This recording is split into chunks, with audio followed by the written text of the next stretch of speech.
Hello and welcome to my channel. My name is Karina and this video is about how to immigrate to Canada, first 6 steps. So first of all, when you're watching this video right now, you're probably thinking of how to immigrate to Canada, what would I actually need to do before I even buy a plane ticket. So first of all, you should make sure that you're ready. Like, not just having visa and everything done. No, are you ready emotionally, physically, and also financially? So moving to Canada is going to be not just super stressful, but super tough in more than just one way. First of all, you have to be certain about the fact that you probably will leave your family behind, your proper job, your friends, your daily life. So it's never going to be easy and you're probably going to be homesick at that point. However, if you still want to move to Canada and you're not afraid of some challenges and getting really pushed to your limits, you're probably ready for part 2. So now you should pretty much think about where in Canada would you like to live. So there are many beautiful parts. It's like British Columbia, Ontario, Saskatchewan, or all the way up to Yukon. So do some research and well, the day is super windy. So do your research and see on what part of Canada. So do some research and just check out on what part of Canada you actually would be interested in. With Canada being such a big country, there's so many different landscapes and cultures and everything you can think of. And with that, you come also to point number 3, your new best friends. Certain websites. So the most important website you will probably check almost on a daily basis for the next few weeks, months, years would be the CSE website, so the official Canada website. I have here a little screenshot and the link down below, so you can check it out already. Because this website is where you officially, oh my gosh, where you can officially apply for different visas, get notified, and just get the process started. And with that also you have a second website that's called canadavisa.com. Again, a little screenshot here. God, the wind. It's basically a forum of a lawyer that specializes in immigration. They give you different kind of information and assessments and help and just a lot of information you might want to have throughout the entire process. So definitely worth checking out. And now with all the information you just gathered, you come to point number 4. There are over 60 different ways to immigrate to Canada. So the most popular is probably the express entry. That's based on a ranking system and your education, your age, where you want to move to. So again, here comes in handy when you already know where in Canada you would go. And based on this ranking system, they will be able to give you the PR or not. So the PR is the permanent residency, which is basically your main goal you try to achieve. Because with a permanent residency, you are basically granted to stay in Canada. You will still have to renew it every couple of years, which is not necessarily a bad thing, right? But with this, you don't have any limitations anymore or have to leave the country after a certain period of time. So with this being said, it's still not easy to get it.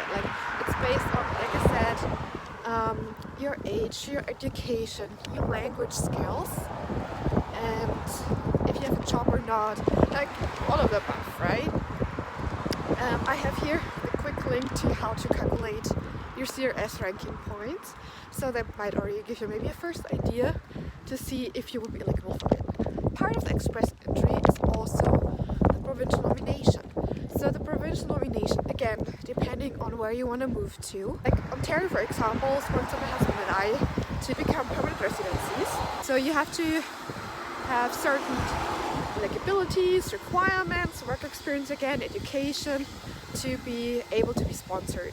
But for that, again, to be able to even get sponsored, you again have to go to the CSE website and create an account. Next possibility would be a study visa. So just with coming to Canada, going to college, and basically staying here for a while is a very easy way to come to Canada initially. However, super expensive. So not just you have to pay for, again, your plane ticket and stuff, but your tuition fees. You probably should count about $10,000 each semester to pay your tuition. So if you, let's say, do a diploma with 2 years, you have to count about 10,000 rand each, depending again on where you want to go to study. But you have to keep in mind that you're an international student, so you automatically have to pay more. Yeah, I know, sucks, right? But with this being said, you can stay as long as your college or university goes, and then you get your post-graduation visa and can stay even longer. So the downside though is you're only allowed to work 20 hours a week as a student during like semester. So you have to be okay with being poor. Another way to move to Canada would be via IEC or working holiday visa. For that you have to be within a certain age, and it's a limited visa. So even though it's an open work permit, you only can stay in Canada for a year, and then you already have to extend it again. So if you just want to sneak peek into Canada and see if it's actually something for you or not, that might be a very good start into it. And after that you can decide to either go back to college, or you have enough experience to get enough points with the CRS ranking system, so you'll be eligible for the express entry, or however you want to do it. And then there's also the famous sponsorship, where it's mainly actually if you already have someone in Canada who is part of your family who could sponsor you, or you found their spouse and you want to move to Canada because of them, they will be able to sponsor you. So you still have to go through the entire process of submitting documents, proving that you're actually legit a couple or parents or relatives or whatever. And then this way, after a year of approval, you would be able to get some feedback from the government and would potentially get your express entry through that. But however you want to do it, you have to go to the CSE website and create an account. From there they can run you through different tests to see if you're eligible for any of the ways. And then there is point number 5. Gather your documents. You don't even believe how many documents you have to submit, so privacy is gone basically. They want to have your birth certificate, marriage licenses if you have some. They want to know where you traveled to over the past few years, where you lived. They want to know what kind of education you have, and also most of them they want to have an English test or an English result to know how good your English skills actually are. So I could definitely recommend to do the IELTS test. Here's the little link again, where it basically tests you on your speaking skills, on your on your hearing and listening and writing skills.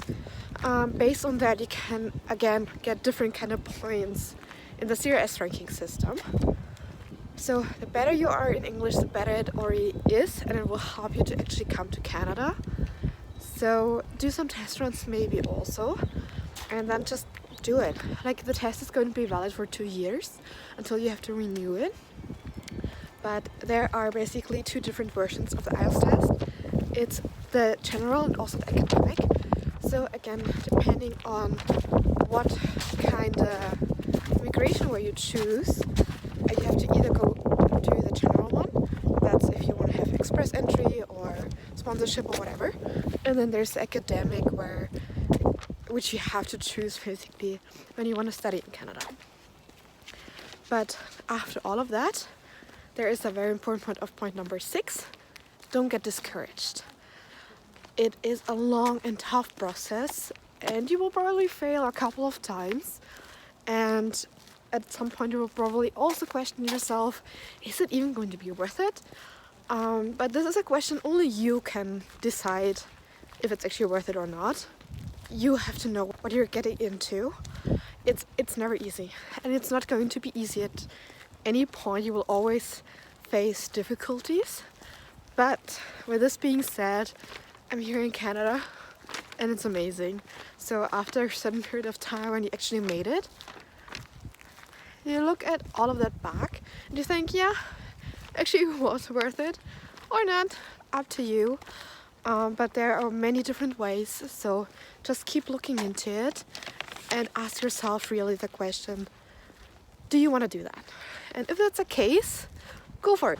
So if you found this video helpful, hit the like button and also subscribe so you will get notified when the next video is out. Until then, enjoy the beautiful sunshine as long as the sun is out. Take care.